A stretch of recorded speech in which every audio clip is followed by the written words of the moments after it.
Welcome everybody to the Monthly Movie Dispatch, the movie review show from friends that you can touch. I almost said touch, but you can trust us, friends you Uh-huh. can trust. Mm-hmm. We've been talking and talking about movies since we were in high school. We love doing it. We're gonna keep doing it, and just movies are great. Movies Mm-hmm. are great. This intro is off the rails.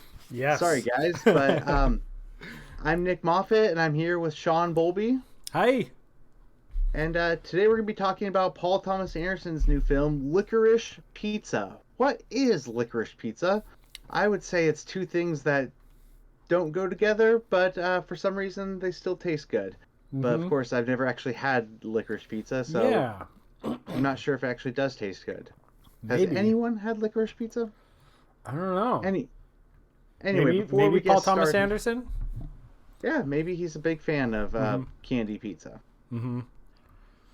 Either way, before we get started, there's a couple things we're going to talk about. First, I want to quickly talk about something that me and Sean are going to be doing this year, and that is going to be the Criterion Challenge. The Criterion Challenge is a letterboxed. Um, I don't know if I would call it a game, but maybe a challenge is just the right word. But on Letterboxd, there's all sorts of things that people do throughout the year, little like movie projects, movie challenges, and the Criterion Challenge is one of them. Um, if you don't know, for those that don't know, Criterion is a movie distribution um, service, I guess. They release like boutique Blu-rays and DVDs and have for many years, and they also have their own streaming channel now. And Mm-hmm. they're mostly like art house movies, but some of them are like offbeat foreign films or weird indie comedies, and like it's not just like deep and depressing Yeah. dramas. There's a lot of genre work in the Criterion Collection, and the challenge. This is my first time doing it, and I think it looks especially fun. I'm very excited about it. Basically, it's 52 movies, and you have to pick. It's up to you. You can choose, but you have to pick a movie based on a certain criteria. So, like the first movie is watch a movie from the year you're born. So you go in the Criterion Collection and find a movie that was released in the year you're born. Mine is 1988. So I found a movie, put that on the list, and then it's like 1920s, 1930s. You pick a movie with each of these rules, and it gets kind of more obscure as you go along. It's part of the fun is putting the Mm-hmm. list together. Yeah, some So of some of the movies are pick a movie from someone else's list. Like there's a Bill Hader top 10 list or something that you have to pick one of his top 10 movies, and there's a few other ones like that. yeah, totally. And like, I think like Richard Linklater has a Mm-hmm. top 10 in Yep. there. And then Criterion also puts out these videos on their website that are like someone's closet. So it's like Sean Baker's closet, Amy Hmm. Heckerling's closet. And it's like Mm-hmm. you have to pick. Those are a couple of rules in there too. And yeah, I mean, like I said, part of the fun is putting the list together. I also think the challenge, it's 52 movies. That's just one a week, four a month. It's not an impossible challenge. It Mm-hmm. seems very doable to me. But I would encourage anyone that has Letterbox, which I also encourage anyone who watches movies to be on Letterbox, Mm-hmm. to do this challenge, or to at least take a look at it. Um, if you go onto Letterbox and search Criterion Challenge, you can find probably a bunch of lists in there, and then someone's got the rules. I think Mm-hmm. the person that I found that had the rules was a user named Ben. Uh-huh. So I think that's um, who I use too. I think we'll just I mean Ben I think is the like host of Oh, the okay. rules. So maybe Gotcha. we'll just put his list in the show notes, or maybe Mm-hmm. both of our lists or something. But Yeah. um, Sean, you just finished your list today. Yes, I did. Um, are there any that you're especially excited about that you have on there? Um, yeah, definitely the Before trilogy Oh my goodness, you are is in yeah. for it. That was kind of the one that I One of the I think that's what made me want to do the list is like, all right, well, I'll put all three of these movies on there, finally watch them, and yeah, I think that'll probably get me going, and maybe yeah, I'm super excited for it. Yeah, me too. We have a couple crossovers. One of them being Tokyo Story. Mm-hmm. It's a 1953 movie, but it's one of the highest rated movies on Letterboxd. Like I think it's in the Wow. top 10. Wow. So I think we both have that. Maybe we should try playing on watching that together or something. Yeah, definitely. Um, we have a couple others too, like Fantastic Planet, that weird little Mm-hmm. sci-fi movie, Yeah. the blue alien on the cover. Mm-hmm. Um, but yeah, I'm really excited about it too. I have a bunch of Agnes Varda movies on mine, and Mm-hmm. she's a female director who did a bunch of like French New Wave. Mm. So I think I have like 3 or 4 of her movies on my list. So I'm pretty excited to like dive deep into her filmography a bit. Nice. So yeah, let's move on, and before we get started on a review of Licorice Pizza, we wanted to do a quick dive into Paul Thomas Anderson's filmography. Mm-hmm. Um, Personally, Paul Thomas Anderson is one of my favorite filmmakers, and at this point in his career, I think I think this is his ninth movie. Um, I think I'm going to always like a PTA movie. At this Yeah. point, he always subverts expectations, so you never really know what you're going to get into with the PTA movie. But every time I've been on it, I've been in for the ride, and I love the experience, and I've always been really into whatever story he's telling and how he's telling it, and whatever offbeat way he's going forward. So, Mm-hmm. what's your general impression about PTA, Sean? Yeah, I mean, a huge fan. He can do no wrong. He's batting 1,000 at this point. Yeah, I love every movie that he's done that I've seen. There's a few that it's been a while since I've seen them, but yeah. So on our way to the movie, Sean and I actually saw this together with Brandon and my wife Shan. Mm-hmm. On the way to the movie, we all made our own like Paul Thomas Anderson rankings, Mm. and so I think real quick we're gonna go over our rankings. The thing about I say this on my other podcast, Discography Divers, where my rankings are subject to change. They'll change every, if I were to make this list tomorrow or in a week or a year, like it would Mm-hmm. probably be dramatically different. So Yeah, definitely. Especially as you like my, rewatch movies, and they have a way of shuffling around for with the movies that you saw most recently. I find, you know. yeah, absolutely, and especially with Paul Thomas Anderson movies, because he's so specific and detail oriented that Mm-hmm. I always find that you see a lot more in his movies the more Yeah. you watch them.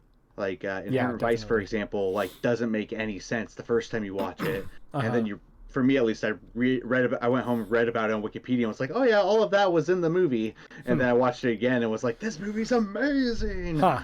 So Nice. I just think that with PTA you always see something new because he's so detailed. Mm-hmm. Yeah. So yeah, let's do our rankings really quick. So he had I have 8 movies on here. I did not include Licorice Pizza on my ranking. Okay, I have it on here. Maybe I'll skip where I have Licorice Pizza, and then after the review, we'll say where we put it. Okay, that's fair. Unless you want to, unless you know where you want to put it.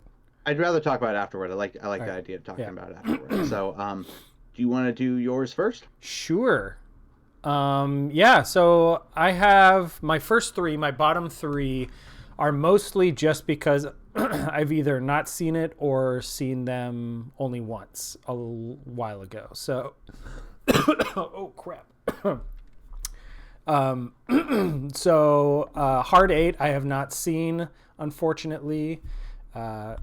Is that on the Criterion collection? Maybe I'll throw that onto my list. This don't think poster on it Letterboxd looks like a Criterion poster, but anyways, so hope to see that movie. But my next one is Magnolia, because I have not seen that since like high school, maybe. and I didn't get it in high school.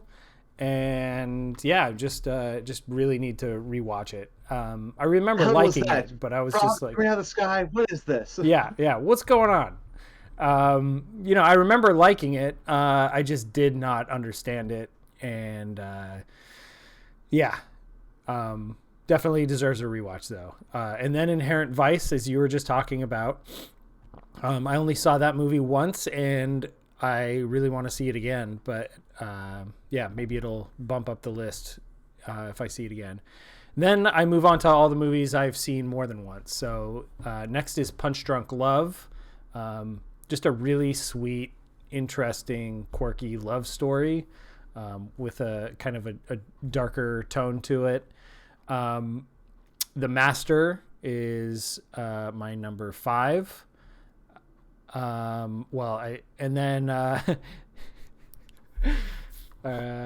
guess then that doesn't make any sense because Licorice Pizza is on my list.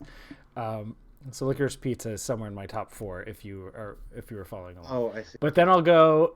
My next 3 on my list are Phantom Thread, then Boogie Nights, and then There Will Be Blood. Totally. Great. Yeah. Mine's actually pretty similar. I had Part 8 at number 8. I think that's his least best movie. Like I said, I love all of his movies, and I just think that, I think that the worst Paul Thomas Anderson movie is a 4-star movie, but most of them are like 4.5 to 5. He's got like that Stanley Kubrick treatment where like he's probably gonna make a 5-star movie every time, or 4.5. Yeah, definitely. So weirdly enough, my number 7 is number 7 because I've only seen it once, and that is Boogie Night. So I have Boogie Night's pretty lower than most people would have it, but that's just because I haven't given it enough time, and I've appreciated these other movies more. I've spent a lot more time with them. My number 6 is Inherent Vice. Even though I love Inherent Vice, I think it's a undersung movie. I love it. It's weird as fuck and crazy and hilarious. But totally a neo-noir classic. Number 5, I have Punch Drunk Love. Adam Sandler's best performance other than Uncut Gems. Number 4, I have Magnolia. I love that movie. I was telling Shaun after we saw Licorice Pizza that the first time I saw Magnolia, I turned it on at like midnight, and thinking I would probably fall asleep during it, and then I ended up watching the whole thing. It's like 2.5 hours long. I was just hooked. The energy of that movie is manic. Number 3, I have Phantom Thread. Number 2, I have The Master, and number 1, I have There Will Be Blood. Yeah. So, There Will Be Blood is one of those movies where I don't think it's necessarily my favorite PTA, but I think it's his best. I think it's very powerful, and I mean, who knows? I have no idea what my favorite would be. Inherent Vice might be, or The Master. I don't know. This is one of the times I'm usually easier at coming up with favorite, and it's harder for me I'm having a harder time with PTA with favorite. Yeah. Like I said, though, this list doesn't really mean anything because all of his movies are great. So yeah, definitely. Anyway, yeah. So if I think this would be just about a good time to get into Licorice Pizza. So Licorice Pizza is Paul Thomas Anderson's new movie. Came out just a few weeks ago. I think it went wide right on Christmas. Like I think it was kind of dinky around smaller theaters until then. But yeah, so just to read the plot summary really quick. Set in the San Fernando Valley in the 1970s, the film follows a high school student who is also a successful child actor. That's barely a plot at all, but that's part of this movie is that there's barely a plot in this movie. So this movie stars Alana Hayam, Cooper Hoffman, and there's some other people in it. There's a lot of other people in it, but like most of the other performances are smaller guest performances. Like Sean Penn, Tom Waits, Bradley Cooper, Benny Safdie all show up, but it's like a scene or two for each of them. Mm-hmm. And also, funny enough, I Alana Hayam, she's from that band Hayam, and they're great. And it's the three sisters, and the other two sisters actually are in this movie as well, playing her sisters. And then their mom and dad are also in the movie playing their mom and dad. So Huh. it's kind of the Hayam movie if you think about it. Yeah. But I'm uh, I'm just looking at IMDb right now, and I'm realizing that Paul Thomas Anderson has directed a ton of their music videos. Like yeah, 1, 2, 3, yeah, 4, 5, 6, 7, 8, 9, like 9 or 10 music videos of theirs. yeah. I know that he did a like a three-part music video. It's not really a music video, but it's like a three-part live session Hmm. of their song Valentine. Okay. And it's pretty amazing. It's it's like 14, 15 minutes long. You can watch it on YouTube. And I mean, it's I wasn't the biggest Haim fan until honestly I watched this Valentine and was like they're fantastic musicians. I mean, their style is kind of like folky pop music. Uh huh. And so, when they first came out, I was like, yeah, this is good, but it's not really my thing. And I think I watched this Valentine video back in 2017, and I was like, they are just fantastic musicians, and I was kind of like on board with them ever since. Um, so Nice. yeah, Yeah, I'll have to yeah. check it out. So, um, but yeah, so they're famous in their own right. And then the other funny thing about the cast is that um, that character I just mentioned, Greg Valentine, is Mm-hmm. played by Cooper Hoffman, which is Philip Seymour Hoffman's son. So, that's Yep. pretty meaningful in the sense that, you know, he like Philip Seymour Hoffman was in a bunch of Paul Thomas Anderson movies. Like he Mm-hmm. was in The Master, Punch Drunk Love, and Magnolia. Was he in Boogie Nights? I can't remember if he was in Yeah, he Boogie Nights. was. Okay. Yeah, So, he's really good in Boogie yeah, Nights too. like he's kind of like one of PTA's guys. So it's, I don't know, kind of cool seeing his son be brought in. Definitely. So we're gonna do some initial thoughts, but we're gonna jump into spoilers pretty quick because, like I said, it's a hangout movie, and it's kind of hard to talk about without just kind of talking about scenes and stuff. But I did want to say that I know I read the plot summary, but basically the plot is Alana Haim plays Alana Kane, which is, I don't know, intentionally hilarious. But Mm-hmm. and she's 25 years old, and Greg Valentine is a child actor, and he's 15, and he kind of falls in love with her right away and is trying to court her. But I don't know. I think it's kind of like an anti-romance movie where the whole movie they're not really together and they're kind of fighting to not be together. Mm-hmm. Um, but I really enjoyed this movie. I thought it was a lot of fun. It's a 70s throwback movie in the same vein as like Once Upon a Time in Hollywood.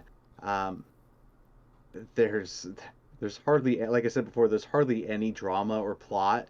Like Mm-hmm. after I saw it, my dad was asking me about it, and he was, um, I was like, I just don't think you're gonna like this movie because you like plot points and you like characters who grow and achieve something uh, meaningful by the end of the movie. And it's not that these guys don't grow or achieve anything, but it's not that movie where yeah, there's that's not like the a focus of the movie. There's not like that long form character arc that happens over the course of the movie, and yeah.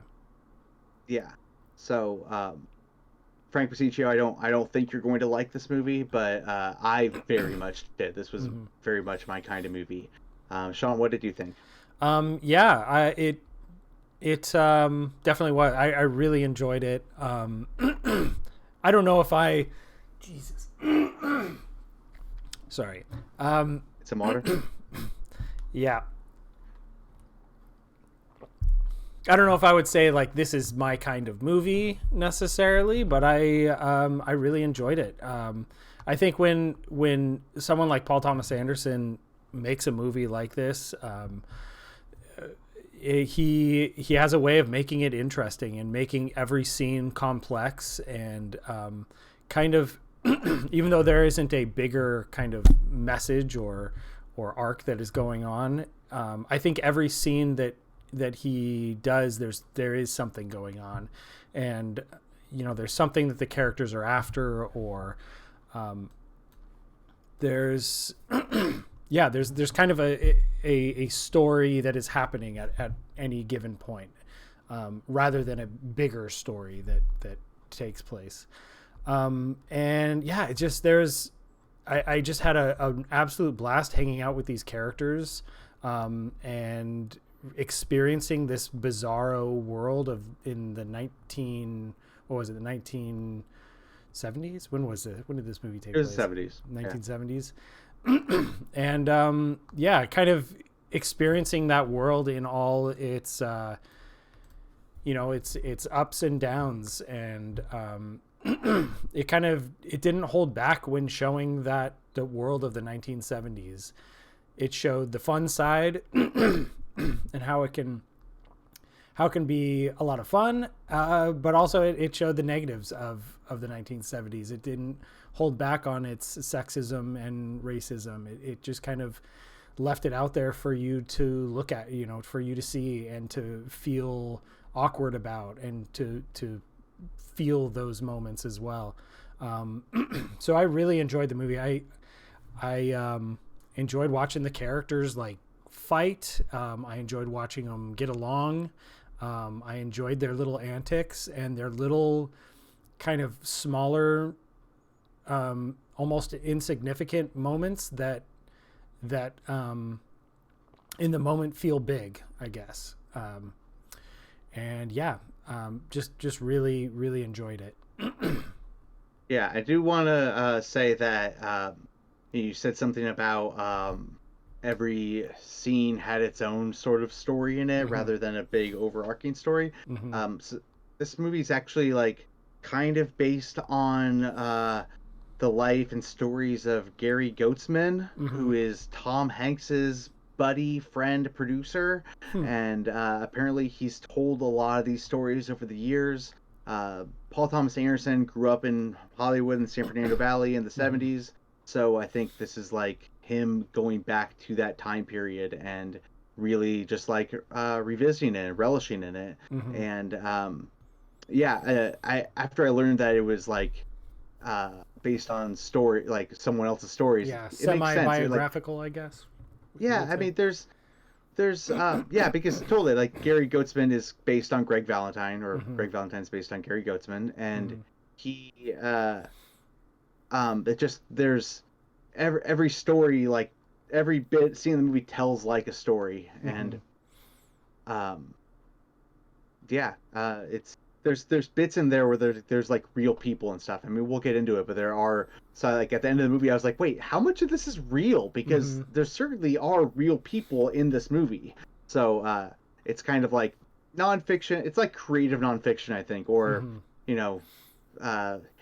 creative historical fiction or something, where it's just like playing with real people and real times and real places, but who knows if any of it's actually real. Yeah. Based on that story that some guy told. Totally. So, which is a really fun way of making a movie, honestly. Like, it's really weird, but it's very fun. So, with that, I think we could jump into spoilers and kind of talk about some of the scenes that we liked and stuff like that. Yeah, let's do it. Okay, cool. So after this point on, spoilers. If you haven't seen Licorice Pizza, you might want to stop here and go watch the movie and then come back and finish listening and watching us talk about Licorice Pizza. So real quick, I think right off the bat we should talk about the elephant in the room, and that's the fact that it's kind of a romance between a 25-year-old and a 15-year-old. And the movie starts and it's like at a high school, and Greg Valentine, I keep almost calling him Gregory, but I don't think they call him Gregory like once in the movie. But Greg Valentine is like getting his picture. Call him Gary? I don't know. Did I say Gary just now? No, I think I just was looking at IMDb and it has him listed as Gary. Well, Gary is the guy, Gary Goetzman. So Yeah, I don't know. Do they call him Gary? I don't know. I don't think so. I don't remember. Anyways. Anyway, so in the beginning of the movie, Alana is like working at she's like taking pictures, like school yearbook pictures or something. Mm-hmm.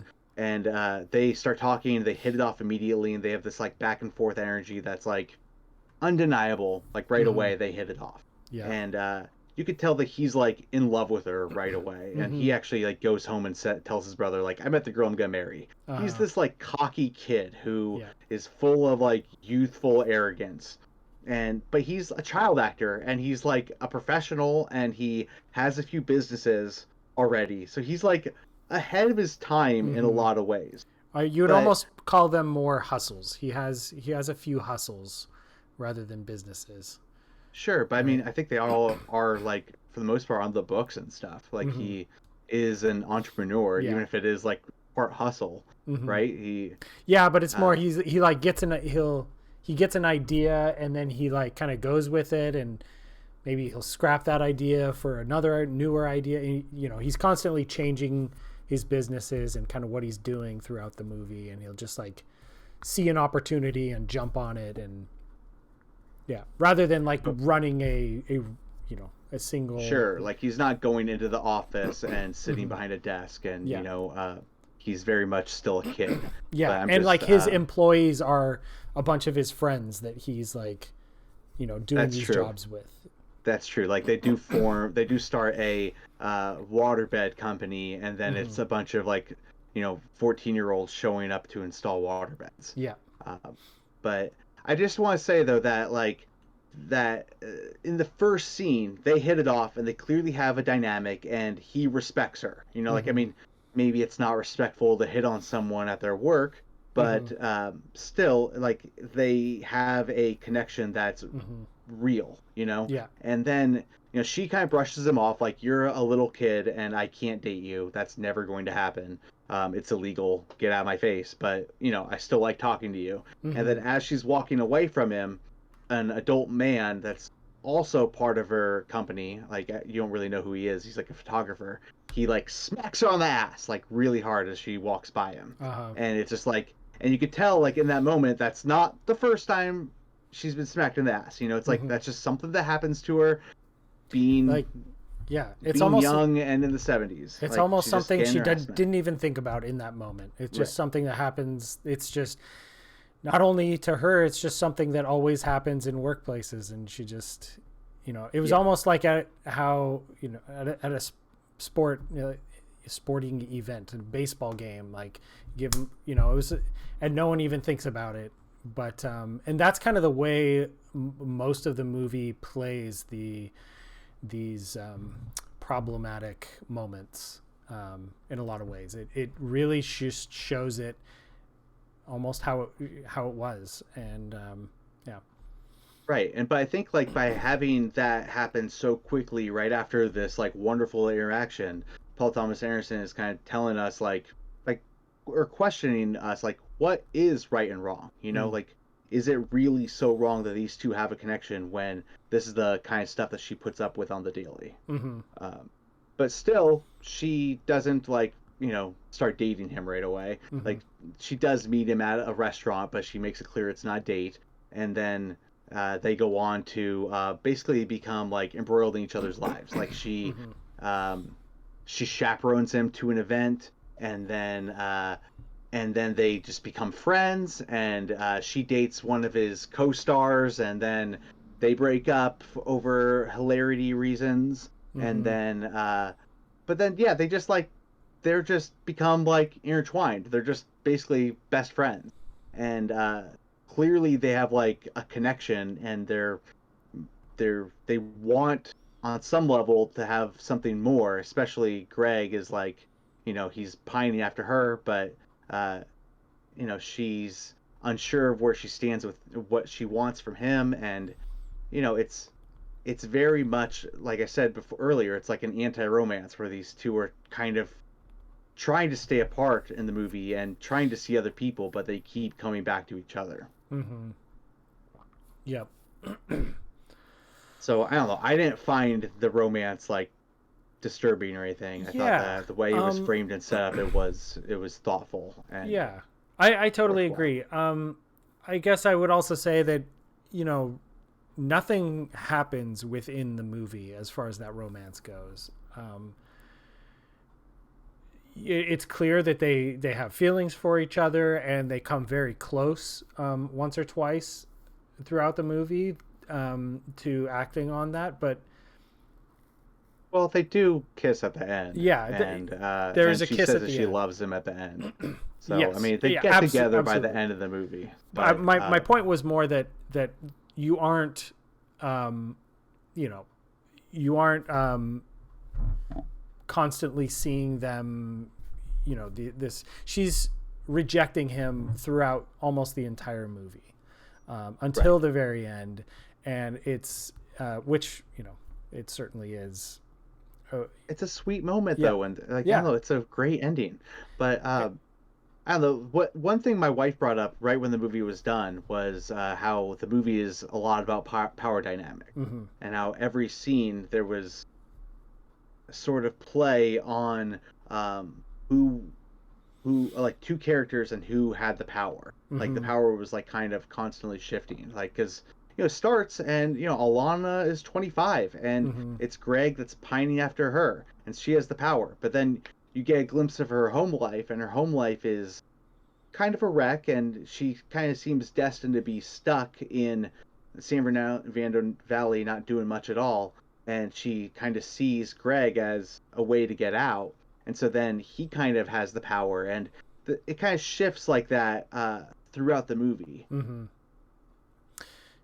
Yeah, Which yeah. Shannon said that's a really interesting take. I really like that, and you know, even well into the movie when I'm thinking about the scene with like Sean Penn and Tom Waits, you know, out on the golf course and on in that restaurant, and the way that scene kind of plays out between, you know, Sean Penn and Tom Waits, and then like Gary Valentine comes in and the restaurant owner of the restaurant kind of says, she's over here, do you want to come back later, I can sit you somewhere else, and but then he says, no, I want to sit right in front of her, basically. yeah, And then there's like that dynamic between them two well, while they're because all doing, and yeah, yeah. because Sean Penn is supposed to be a famous actor. Mm-hmm. His character's name is Jack Holden, but he's based on William Holden, who was a movie star in the '60s. And Tom Waits is supposed to be a director, so Mm-hmm. he's sitting there at this table. She's sitting there at this table with these two famous people Mm-hmm. at Greg's restaurant. Like that Yeah, was his restaurant, yeah. and so he's like making her like see him in that moment, but then Mm-hmm. she's kind of like playing it off, like sticking her tongue out at him, like, look, I'm Mm-hmm. doing something cool myself, Mm-hmm. and it's like this Yeah. power dynamic back and forth. Meanwhile, Tom Waits and Sean Penn are sitting there at the table literally talking nonsense. Uh-huh. Like the two of them are going back and forth and they're not making any sense at all. It's like it's so funny. Like I Uh-huh. was laughing so I love Tom Waits in movies because he's Uh-huh. just such a character and you never know what he's gonna do. And this movie is exactly that. Like you have no idea what he's talking about. And Uh-huh. then Alana goes, "What are you guys talking about?" It's just like it's so great. And Yeah. then yeah, they end up going out on the golf course and they're gonna reenact one of his movies, Sean Uh-huh. Penn's movies, where he rides his motorcycle and jumps over like a fire pit or whatever. Mm-hmm. And it's like they all go out there and reenact it. It's like this wild scene, like what is going on in this world? Uh-huh. The whole So restaurant goes out to watch it. yeah, the whole Yeah. restaurant goes out. She's on the back of the bike, Uh-huh. and yeah, it's wild. Yeah. I thought that scene was so Yeah. funny, so freaking Definitely. funny. And then the way that it ends is so like it was yeah, one of a couple moments in the movie where it was really sweet, and yeah, because she falls off and he immediately just like runs for her, Yeah, as the, you know, the bike's going, because it like the whole scene builds up for him to go off and do this jump and like over the fire, and and you're really There- into that, and then she just falls off, and then the focus just immediately shifts, and all of a sudden, yeah, it's about just him running to her. yeah. uh, And that's another theme of the movie too, that I wanted to bring up is running. mm-hmm. Like there were a lot of scenes in this movie of characters Yeah. just running from place Mm-hmm. to place. Yeah. I don't know if it was supposed to be because the youthful energy that they Mm-hmm. had, where you could just run to wherever you're going, or just maybe it's the excitement of just just Yeah. running and not even knowing where you're going, Mm-hmm. but you're going somewhere quick, and the energy that's with that. But I don't know, Sean, did you have a take on why Paul Thomas Anderson spent so much time with scenes of running? I mean, one thing I thought is, kind of in a more practical sense, when you're young, and not that she was necessarily all that young, but if you don't have a car and you're young, I remember just like as a kid running to like my neighbor's house. Like anytime I would go over to my neighbor's house, I would just run down the driveway because I didn't have a car. I didn't ride my bike. I just like would run just because I wanted to get there faster. And so, yeah, like you said, that youthful energy, that was kind of one of my takes on it early on. But then, yeah, it's like, especially when you get to the end and they're running almost in circles around each other and, trying to find each other. And then, yeah, they see each other. And then it just built up to that really great moment. I don't know if what the theme of that would be. I don't know if like running would be a theme, but it just kind of made for this interesting, in a lot of ways, like that's kind of what the movie was about. Just them running circles around each other throughout the movie, and finally in the end they're able to see each other eye to eye. I guess they're both in the same place at the same time, metaphorically, and then they see each other and they run to each other.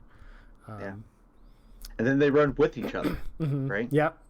So it's yeah. Did you have a take on that, or are you kind of on the same boat as me? I'm pretty much on the same wavelength as you. I think it was a great visual, and there's a lot Mm-hmm. of I think there's a lot of interpretation that you could put with it, with them running and just yeah, like I said before, the youthful energy, but then Mm-hmm. there's something to them, like just like I don't know. I think they both kind of seem directionless in the movie in some ways, especially Alana's character, but Cooper Hoffman's character as well. Like Mm-hmm. he's just kind of hustling. He's just kind of doing the businesses as they come up, Yeah. and I think there's something to how he shot the running throughout the movie where it didn't necessarily seem like they knew where they were going. They were Mm-hmm. kind of just together and going somewhere for the sake of going somewhere. But Yeah. I love your take about how they're spreading circles around each other. That makes a lot of sense too. Mm-hmm. Um, I did want to also bring up Bradley Cooper in Mm-hmm. this movie. Bradley Cooper plays John Peters, who is a real person. He is a producer for a bunch of movies. He got started as Barbra Streisand's hairdresser, but then Mm-hmm. turned into a producer. He's like, I don't know. I first heard about him from the Evening with Kevin Smith stand-up, where he Hmm. tells a story about doing writing the Superman script, and Uh-huh. John Peters was the producer in that story, Huh. and like he was very insistent on Kevin Smith writing a scene with a giant spider because spiders are the most dangerous creatures in the insect kingdom, and Mm-hmm. and then he also did Wild Wild West, and of course there's a giant spider in Wild Wild Yeah. West, um, but yeah, Yeah. Sean, I didn't but make that connection. I did. That's really yeah, do you funny. remember that stream I'm talking Yeah, about? definitely. Yeah, Uh-huh. and but yeah, Bradley Cooper plays John Peters, and he's just such a crazy person in this movie. Like he's just totally unhinged and Uh-huh. out of control. Like he like he like these 14, 50-year-olds show up to install a waterbed at Barbara Streisand's house, and he grabs Greg Valentine. He's going, you if you mess up my house, I'm gonna kill you. and Uh-huh. your brother. I'm gonna come to your house and kill your whole family. And it's like it's so intense, but he's like a great like Uh-huh. it's just it's very funny though because Uh-huh. he's just out of control and yeah, I mean hilarity ensues. They end up purposefully wrecking the house, right? And then Uh-huh. they're in the middle of a gas shortage, so they try like escaping, but then they run out of gas. And they end Mm-hmm. up picking him up because he ran out of gas, Yeah. and he's just this crazy person. I don't know. It's hard Yeah. to explain, but Yeah, that it was. whole sequence was that was probably the highlight of the movie for me. Like that whole long sequence that starts with them, loading up the truck. They run out of gas like right off the bat after they've loaded the truck up. So then it cuts to them getting there to his house, like, I don't know, however many hours late. And then he's already in a bad mood. And so he does the thing. I'm going to kill your whole family. And then they go up, they put together the bed, they fill it up, and then they decide to pull out the hose and just walk away and let the hose go. And then they just like bail. They just walk out. They're like, get in the truck. We got to go. So then they leave, and as they leave, they pick him up. So it's like, and then there's like that tension of, are they just gonna bring him back to the house and he's gonna find out and he's gonna kill him? And Is like, he how gonna is that kill? gonna play Is out? he kill the whole family? Yeah. Like, what is this guy really capable of? And then but then he just grabs the gas can and then leaves. And then like they're waiting for him. And then they go back up to his car to fuck up his car. And then they run out of gas there. Yeah, because they first drop him off at the gas station and they drive away because he's being a crazy person at the gas station, just screaming at people. Yeah. They drive back up the hill, smash up his car, and then they run out of gas again. Yeah. Right? And then the backing down the road scene was Oh my goodness. so cool and so intense. And yeah, so basically they coast down a hill backwards, and Alana Haim is just driving the car, this huge truck, this like giant moving van, backwards.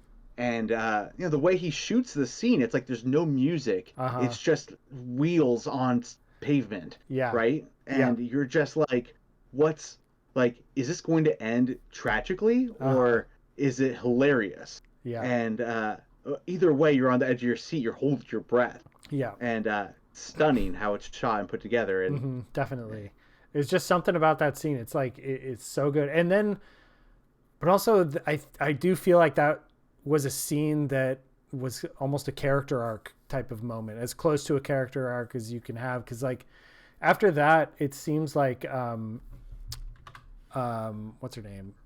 Alana, becomes a lot more driven and more capable, and because after that she goes to work for the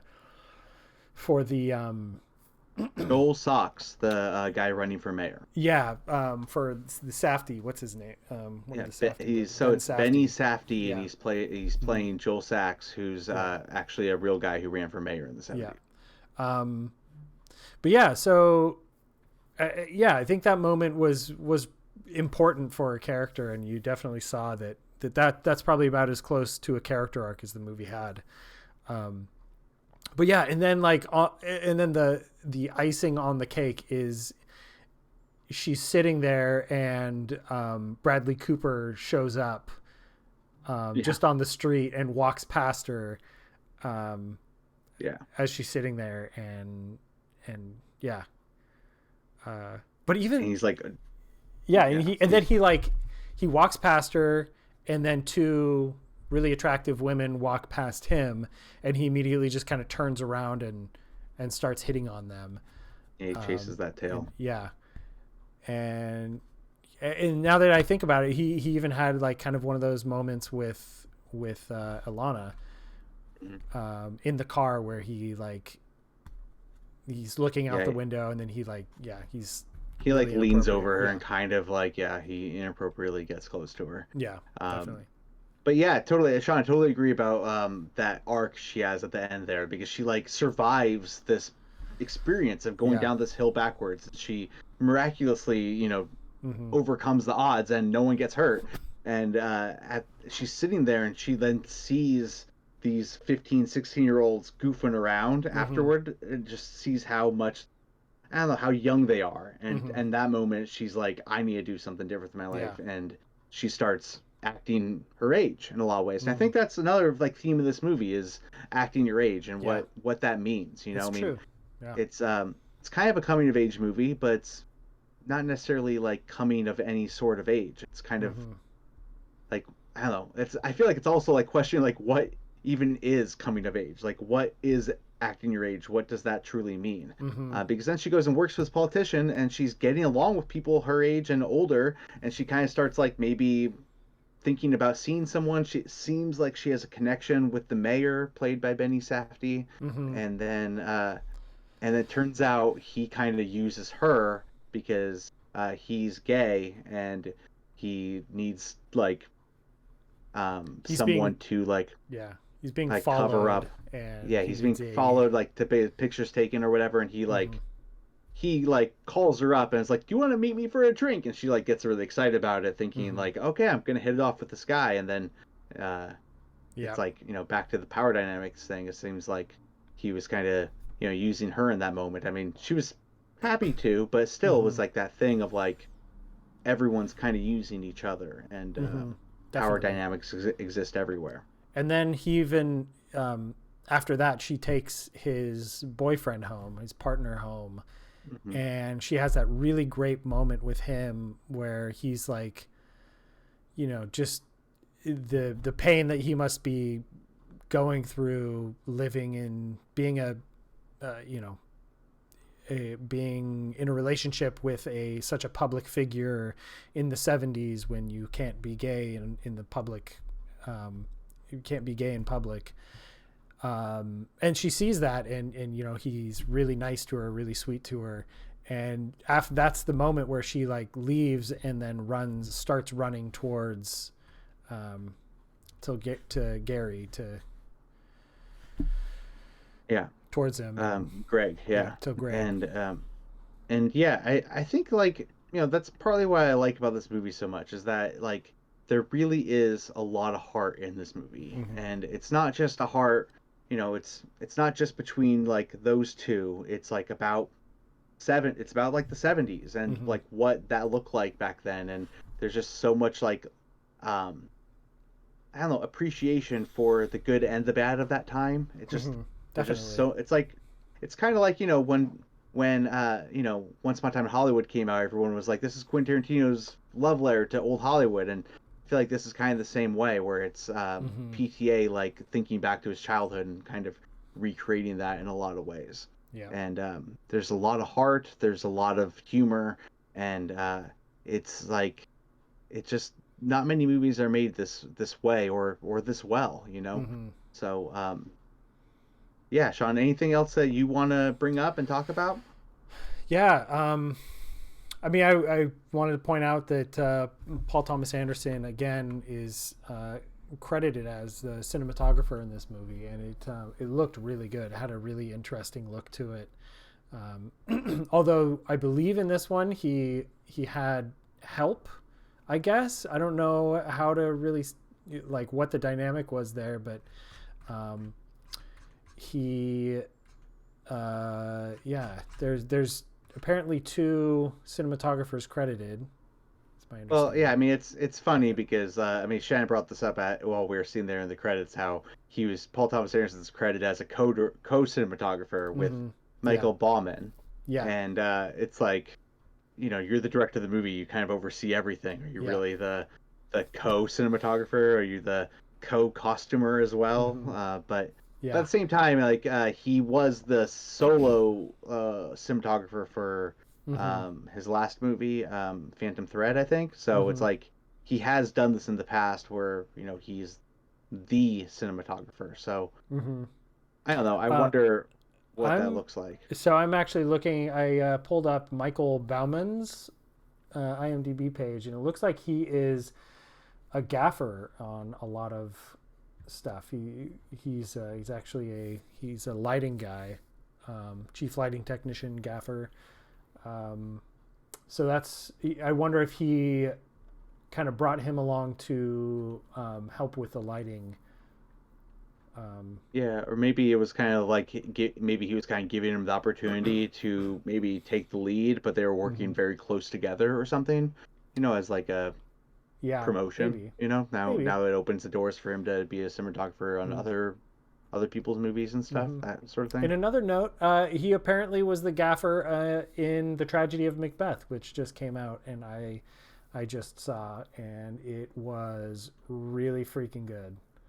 Oh, nice. So, Yeah, I haven't seen that yet. I really, really want to. hmm Um, so so yeah, definitely something that's kind of interesting. I'm not there. There is kind of a newer trend of directors who are also playing as their own cinematographers, and I'm not sure what that dynamic actually looks like on set. And I mean, it very well could go be either way, but I would guess that he brought in, or he had a gaffer um, as a co-cinematographer to help him with the lighting that he probably doesn't have as good of an understanding of, mm, like the technical aspect of lighting, as he does with a camera and lenses and stuff like that. So um, yeah, that's just a guess though. I don't know.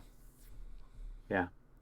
I mean, I'm sure you're right. I mean, you would know better than me, but I also really I feel like being on set, it's probably different on every set, and who Mm-hmm. knows what their dynamic really looks Yeah. like unless they came out and talked about it, Mm-hmm. Definitely. which I don't have that information on. I don't know anything about that. But Yeah. Good movie. yeah, good movie. I gave this movie 4.5 stars. But I also think I'm going to like it more and more as I keep Mm-hmm. watching it over the years. I think I gave it the same. If I was, yeah, pretty sure I gave it 4.5. Nice. Oh, So right now, yeah, we need to do our ranking. so where did you put Licorice Pizza on your PTA ranking? Well, I already kind of gave it away. My uh, I put it at number 4 on my list. Okay. So yeah, so just in front of the Master was my number 5, and then my 3 was the Phantom Thread, Boogie Nights, then There Will Be Blood.